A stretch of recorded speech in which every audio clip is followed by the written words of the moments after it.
My name is Addie, I'm 18, and I've had type 1 since I was 1. My name is Brooklyn, and I am 24 years old. I was diagnosed with type 1 diabetes at the age of 3. My name is Lauren, I am 23, and I was diagnosed with type 1 diabetes when I was 5 years old. I'm Ethan, I'm 30 years old, and I was diagnosed when I was 10. With type 1 diabetes, you have to kind of be your own walking pharmacy. You have to bring extra supplies, and you have to make sure that you're going to be safe. I started carrying a purse, I think in 2nd or 3rd grade, just to make sure that I had everything. I tried to hide it. I didn't like the extra attention. Every day is just constant. It never goes away. Since its inception, the goal of DRC has been to fund early career scientists with novel ideas in how to treat and cure type 1 diabetes. DRC supports their innovative ideas with seed funding to launch their pursuits. Curing T1D is our top priority. We also understood the need for research focused on prevention, treatments, and dealing with the complications that are inevitable for those of us with T1D. In the past few years, there have been a number of advances in developing beta cells that function in the body. What we are now focused on is making sure that those cells are not destroyed by the immune system. Solving this piece of the problem remains one of the most significant hurdles to overcome. Several of the projects that we are funding and are very excited about involve research to find ways to get past that hurdle. The results from these studies could pave the way for a transformational impact to cure T1D.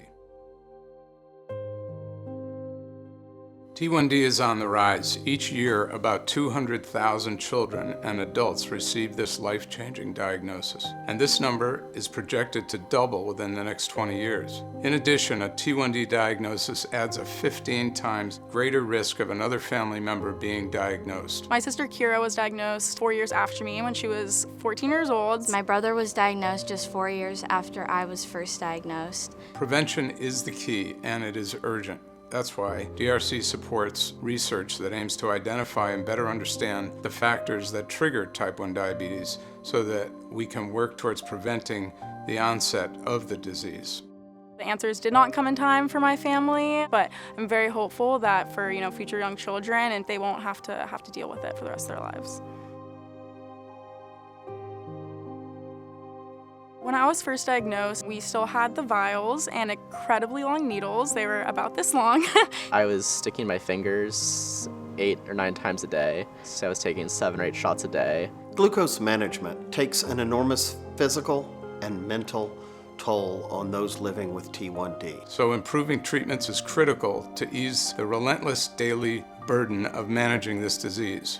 I can't emphasize enough how important technology has been in managing my T1D. Nonetheless, there are more advancements that still need to be made to improve care. My life has gotten tremendously better because of the research and the innovation funded by projects like DRC, from the fingerprints, the shots, to the pump, and the CGM. So those are like milestones for me. I'm completely wireless now, so I don't take any more injections. Now I just have 2 pieces of equipment that run through my phone. I first went on the continuous glucose monitor when I was 17, and it was the first time I was able to go on a trip without my parents. It was the most well-controlled my blood sugar had ever been. The treatments have gotten so much better. I don't have to think about it every second of the day. I still think about it probably every minute of the day, but at least it's not every second.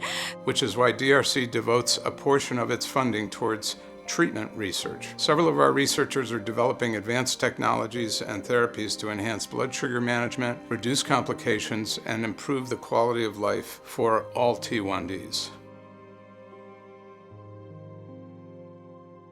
The risk of complications that can lead to serious health ailments is significant. We want to prevent and reduce these complications so that those with our disease can lead longer and healthier lives. Last year, we lost our dear friend and DRC board member, Felice Levine, due to the complications from her T1D.